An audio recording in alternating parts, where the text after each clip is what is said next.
जब विदेशी जादूगर अभी भी निषिद्ध मंत्रों का अभ्यास कर रहे थे, तब मेरे द्वारा पाला गया युगों का सम्राट वेलेरियस बिना किसी हिचकिचाहट के अंतर महाद्वीपीय परमाणु मिसाइल का लॉन्च बटन दबा चुका था। हाँ, मेरा पुनर्जन्म हुआ था, और वह भी एक निर्जीव ग्रह के रूप में। ब्रह्मांडीय तारकीय युद्धों में जीवित रहने के लिए जहां पूरी की पूरी जातियां गुलाम बना ली जाती थीं, मैंने दांत भींचकर टेरा के विकास के इतिहास को पूरी तरह से दोबारा लिख डाला। हाई किंग अलारिक ने ट्रैक्स को वश में करके भारी घुड़सवार सेना बनाई। युद्ध देवता टाइटस बुलेट प्रूफ कमांड वाहन में बैठकर लड़ाकू विमानों के साथ एलियनों की एथर ले लाइंस लूट रहा था। यह सभ्यता के विकास के इतिहास का सबसे पागलपन भरा संस्करण था जो मैंने आज तक देखा था। पुनर्जन्म के बाद मैं सचमुच एक ग्रह बन गया था। इससे पहले कि मैं कुछ समझ पाता, मेरे दिमाग में एक यांत्रिक आवाज गूंज उठी। ग्रह चेतना जागृत हो चुकी है, कृपया अपने ग्रह का नाम बताइए।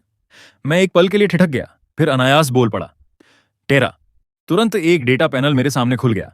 उसमें साफ लिखा था कि मेरे वर्तमान निर्देशांक ब्रह्मांड के एक दूरस्थ कोने में है।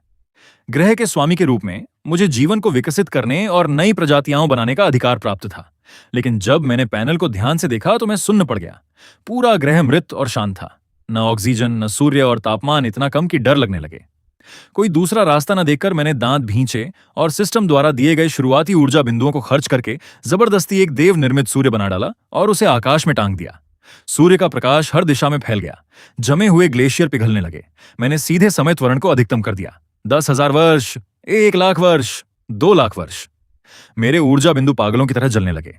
एक कौशिकीय जीव पैदा हुए। साइनोबैक्टीरिया ने महासागरों को ढक लिया। फिर आया जैविक विस्फोट। ट्राइलोबाइट्स समुद्र तल पर राज करने लगे और हेलिकॉप्टरियन हर दिशा में शिकार कर रहे थे। कुछ मछलियां रेंगते हुए किनारों तक पहुंची। धीरे धीरे उभयचर और सरीसृप एक एक करके प्रकट होने लगे। आखिरकार कई मीटर ऊंचे टी-रेक्स धरती पर दहाड़ने लगे और क्वेटजालकोआटलस आसमान को चीरते हुए उड़ने लगे। मेरी टेरा अब सीधे सीधे डायनासोरों का स्वर्ग बन चुकी थी। इन भयानक विशाल जीवों को देखकर मेरा रोमांच चरम पर पहुंच गया। अगर मैं इस दूसरे ग्रहों से इनके साथ युद्ध करूं तो मुझे कौन हरा सकता है? तभी अंतरिक्ष से एक सुनहरी रोशनी तेजी से उड़ती हुई आई और जबरदस्ती टेरा से टकरा गई। यह था न्यू स्टार पोटेंशियल अवार्ड, जिसे कॉस्मिक एल्डर काउंसिल ने भेजा था। मुझे सिर्फ एक मेडल ही नहीं मिला, बल्कि 3 मुफ्त कार्ड भी मिले। एक एनर्जी कार्ड, एक डिफेंस कार्ड और सबसे खतरनाक स्किल कार्ड, बीस्ट टेमिंग।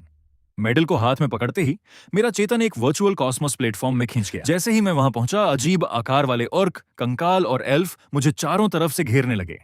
तभी सुअर के सिर वाला एक हाफर मुस्कुराते हुए मेरे पास आया। स्टार लॉर्ड, कृपया मेरा पूरा परिवार खरीद लीजिए। 1125 लोग सिर्फ 5 एनर्जी पॉइंट में।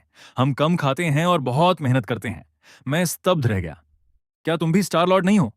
उस बोअरमैन ने अपनी छाती पर लगे काले टैग की ओर इशारा किया, जिस पर स्लेव खुदा था, और कड़वी मुस्कान के साथ बोला, हम हार गए थे। हमारा पूरा ग्रह किसी और की युद्ध लूट बन चुका है। मैं कुछ और पूछ पाता, उससे पहले ही बाघ के सिर वाला एक ऑर्क आया। उसने बोअरमैन को लात मारकर जमीन पर गिरा दिया और गाली देते हुए बोला, कचरा, तुम्हारे पूरे परिवार को अभी अभी एक साथ खरीद लिया गया। उसकी बात खत्म होते ही बोअरमैन भय से कांप उठा और उसका पूरा शरीर उसी वर्चुअल प्लेटफॉर्म पर राख बनकर गायब हो गया। टाइगर मैन मेरी तरफ मुड़कर चापलूसी करने लगा। मेरे स्वामी, वे अपनी कमोडिटी एट्रीब्यूट खो चुके थे। मैं भी एक माल हूं। जिंदा रहने का यही एक तरीका है। मेरे पूरे शरीर में सिहरन दौड़ गई। यह कोई खेल नहीं था। अगर तुम हार गए तो सिर्फ तुम्हारी मौत नहीं होती, तुम्हारे पूरे ग्रह का हर जीव गुलाम बना दिया जाता है। यह मौत से भी बदतर अंजाम था। शांतिपूर्ण विकास भाड़ में जाए। मैं सबसे भयानक जाति गढ़ूंगा और पूरे ब्रह्मांड को कुचल दूंगा। मेरी मूल वंशावली इंसानों की थी, और क्योंकि इस ब्रह्मांड में इंसान मौजूद नहीं थे, इसलिए मैं उन्हें अपने हाथों से गढ़ूंगा। मेरा चेतन वापस टेरा पर लौट आया। मैंने अपनी बची हुई सारी ऊर्जा एक आदिम जंगल में झोंक दी। वहां मौजूद प्राइमेट्स के विकास को जबरदस्ती तेज कर दिया। समय तेजी से बीतने लगा। 2 मीटर से भी ऊंचे, मांसपेशियों से भरे मानव रूपी वानर प्रकट हुए। जब कई रैप्टर्स उनके शिविर पर टूट पड़े तो एक वानर ने हताश होकर जमीन से पत्थर उठाया और पूरी ताकत से उनकी तरफ दे मारा। धड़ाम, सीधा सिर पर वार। इन वानरों की बुद्धि बेहद तेज थी। उन्होंने तुरंत तरीका समझ लिया। पत्थरों की भयंकर बारिश ने रैप्टर्स को तब तक पीटा जब तक वे दुम दबाकर भाग नहीं गए। इसके बाद उन्होंने पत्थर की कुल्हाड़ियां बनाना सीख लिया और लकड़ी की डंडियों को तेज करके भाले तैयार करने लगे। फिर एक दिन बिजली गिरने से जंगल में आग लग गई। वे सब उस आग के चारों ओर इकट्ठा हो गए, डर और लालसा दोनों से भरे हुए। एक जनजातीय मुखिया तो घुटनों के बल जमीन पर गिर पड़ा, बार बार सिर झुकाकर स्वर्ग से अग्नि का वरदान मांगने लगा। यही वह दिन था जिसका मैं इंतजार कर रहा था। मैंने बादलों को नियंत्रित किया और आकाश में एक विशाल मानव चेहरा बना दिया जो ऊपर से उसकी ओर देख रहा था। मैंने उसके मन में घर्षण से आग पैदा करने की विधि की छवि डाल दी और साथ ही उसे एक शब्द बताया। मुखिया का पूरा शरीर कांप उठा। वह अत्यधिक उत्साह में खड़ा हो गया, आकाश की ओर इशारा करते हुए लड़खड़ाती आवाज में चिल्लाया, मनुष्य मनुष्य मनुष्य। पूरी जनजाति पागलों की तरह गर्जना करने लगी। उनकी आवाजें आसमान तक गूंज उठीं और इसी प्रकार मानव जाति का आधिकारिक जन्म हुआ। मैंने उस मुखिया को एक नाम दिया, इग्निस। अगले 30 वर्षों तक अग्निदूत इग्निस सातों लोकों की धरती पर घूमता रहा। मैंने उसे जो लेखन और उपकरण दिए थे उन्हें वह मानवों तक पहुंचाता रहा। उसने उन्हें घर्षण से आग जलाना और मछली पकड़ने के लिए जाल बुनना सिखाया, जिससे कच्चा मांस खाने और रक्त पीने का युग समाप्त हो गया। जब वह बूढ़ा 70 वर्ष का हुआ, उसके सारे दांत गिर चुके थे। वह अपनी लकड़ी की खाट पर लेटा था और फिर कभी उठ नहीं सका। मरने से पहले उसने आकाश की ओर देखा और बुदबुदाया, हे सृष्टिकर्ता पिता, मैं आपकी अपेक्षाओं पर खरा उतरा। मैं बहुत थक चुका हूं, अब मैं आराम कर सकता हूं। इतना कहकर उसने हमेशा के लिए आंखें बंद कर लीं। मैंने स्वयं इस बूढ़े व्यक्ति को सिखाया था और उसे मरते देख मेरे हृदय में गहरा दुख उमड़ पड़ा। मैंने सीधे मौसम को नियंत्रित किया। भयंकर हवाएं चलने लगीं और मूसलाधार वर्षा होने लगी। पूरी मानव जाति बारिश में घुटनों के बल बैठकर फूट फूट कर रोने लगी, उसे प्रथम अग्नि के जनक के रूप में सम्मान देते हुए। इग्निस की मृत्यु के बाद भविष्यवक्ता ओरियन और लायरा ने नेतृत्व संभाला। उन्होंने जनजातियों को एकजुट किया, ज्योतिष और कैलेंडर का आविष्कार किया, विवाह के नियम बनाए और यहां तक कि एक पत्नी प्रथा भी स्थापित की। मानवता ने अपना पहला महान एकीकरण देखा। इसके बाद फसल के देवता सिल्वेनस का उदय हुआ। 9 पीढ़ियों के नेताओं ने जड़ी बूटियों का परीक्षण किया और गेहूं की खेती शुरू की, जिससे जनसंख्या सीधे 2 करोड़ से ऊपर पहुंच गई। लेकिन मैंने एक घातक समस्या देखी। मानवता बहुत अधिक आरामदायक हो चुकी थी।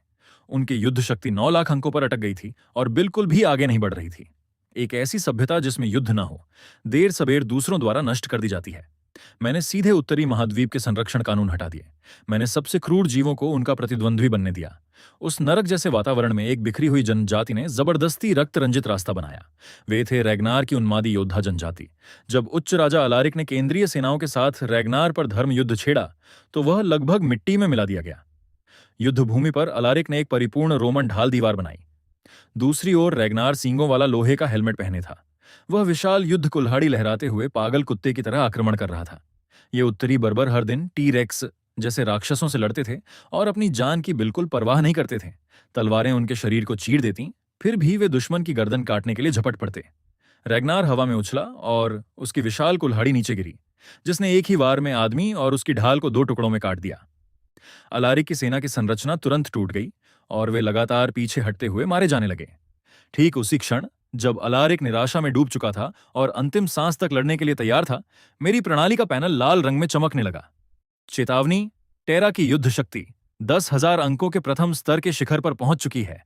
उन्नति की शर्त पूरी। स्टार वॉर प्रारंभ, मैच सफल, शत्रु आक्रमण, टेरा रक्षा, अंतिम युद्ध में 30 वर्ष शेष। यदि हम हार गए तो लोग और ग्रह दोनों दास बन जाएंगे। अब उनके पास गृह युद्ध करने का समय नहीं था। मैंने सीधे हस्तक्षेप किया। भयंकर हवाएं युद्ध भूमि पर टूट पड़ी। काले बादल आसमान पर छा गए और एक असीम विशाल बिना चेहरे वाला देवता आकाश में प्रकट हुआ। धरती और आकाश कांप उठे। नीचे रक्त रंजित सैनिक पूरी तरह स्तब्ध रह गए। उन्होंने अपनी तलवारें और हथियार जमीन पर फेंक दिए और हजारों सैनिक घुटनों के बल गिर पड़े। अलारिक, रैगनार और अन्य सभी राजा भी तुरंत जमीन पर लेट गए और बार बार सिर झुकाने लगे। मेरी गर्जन करती आवाज सातों लोकों में गूंज उठी। 30 वर्ष बाद तारकीय युद्ध होगा। एलियन आक्रमण करेंगे। यह जीवन और मृत्यु की लड़ाई होगी। जब भी कोई सभ्यता अपने शिखर पर पहुंचती है, उसके बाद ऐसी परीक्षा अवश्य आती है। क्या तुम अपने स्वर्गीय पिता के साथ तारों को जीतने के लिए तैयार हो? नीचे पूर्ण सन्नाटा छा गया। अगले ही क्षण उन्मादी योद्धा रैगनार ने सिर उठाया और पागलपन भरे उत्साह में दहाड़ा। मेरी उत्तरी जनजाति स्वर्गीय पिता के लिए मृत्यु तक लड़ेगी। उच्च राजा अलारिक ने अपनी तलवार निकालकर आकाश की ओर तान दी। मेरी मानव जाति स्वर्गीय पिता के लिए मृत्यु तक लड़ेगी। पीछे खड़े अन्य राजा भी तुरंत चिल्लाने लगे और इसी प्रकार सभी राजा पूरी तरह समर्पित हो गए। गृह युद्ध समाप्त हो गया। अलारिक ने सातों लोगों की सेनाओं की कमान संभाली और एलियन आक्रमण की तैयारी के लिए एवलॉन के प्रथम साम्राज्य की आधिकारिक स्थापना की। मैंने सीधे अपना सबसे बड़ा तुरुप का पत्ता निकाला, महान जैविक शक्ति। मैंने मानव जाति को पशु वश में करने की नस्लीय क्षमता प्रदान की। गहन ज्ञान का एक विशाल भंडार तुरंत पूरी मानव जाति के मन में प्रकट हो गया। उन्हें अचानक एहसास हुआ कि वे पशुओं की भाषा समझ सकते हैं।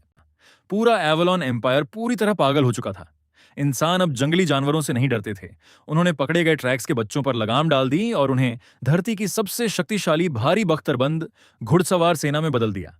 वे क्वेटजालकोटलस की पीठ पर चढ़ गए और इस तरह पूर्ण हवाई प्रभुत्व वाली पहली अजेय वायुसेना बन गई। कारीगर भी खाली नहीं बैठे थे। लोहे के औजार गढ़े गए और सबसे आदिम बारूद को कांसे के कनस्तरों में भरकर भयंकर विस्फोटक हथियार बनाए गए। जीवित रहने के लिए हर कोई अपनी जान दांव पर लगा रहा था। देखते ही देखते 30 साल बीत गए। जैसे ही काउंटडाउन शून्य पर पहुंचा, टेरा की धरती पर एक अत्यंत विशाल स्टार गेट अचानक फटकर खुल गया। चमकती रोशनी के बीच दुश्मन की सेना अनगिनत संख्या में उससे बाहर निकलने लगी। मैं स्क्रीन को घूरता रहा, ये देखने के लिए कि आखिर हमने किस तरह की राक्षसी सभ्यता का सामना किया है। लेकिन जो बाहर निकले वे 1.2 मीटर से भी छोटे ठिगने जीव थे, जिनकी बड़ी नाकें थीं और चेहरे घनी दाढ़ियों से भरे हुए थे। क्या ये फैंटेसी उपन्यासों वाले बौने नहीं थे? मैं राहत की सांस लेने ही वाला था कि मेरी आंखें अचानक जम गईं। इन छोटे लोगों के हाथों में हथौड़े नहीं थे। उनके कंधों पर लंबी नली वाली बंदूकें टंगी थीं। उनके पीछे की टुकड़ियां दर्जनों काली चिकनी तोपों को धकेल रही थीं और उसे भी पीछे धुएं उड़ाते स्टीम एयरशिप और मल्टी बैरल गैटलिंग गनें लाई जा रही थीं। तैनाती का काउंटडाउन समाप्त हो गया। आकाश में एक ठंडी यांत्रिक आवाज गूंज उठी। तैनाती पूर्ण। स्टार वॉर आधिकारिक रूप से प्रारंभ होता है। बौनों की सेना द्वारा निकाली गई स्टीम गैटलिंग और स्मूथ बोर तोपों को देखकर मेरी खोपड़ी सुन्न हो गई। ठंडे हथियारों वाली डायनासोर घुड़सवार सेना बनाम गर्म हथियारों वाली स्टीम मशीनरी। आखिर यह लड़ाई कैसे जीती जा सकती थी?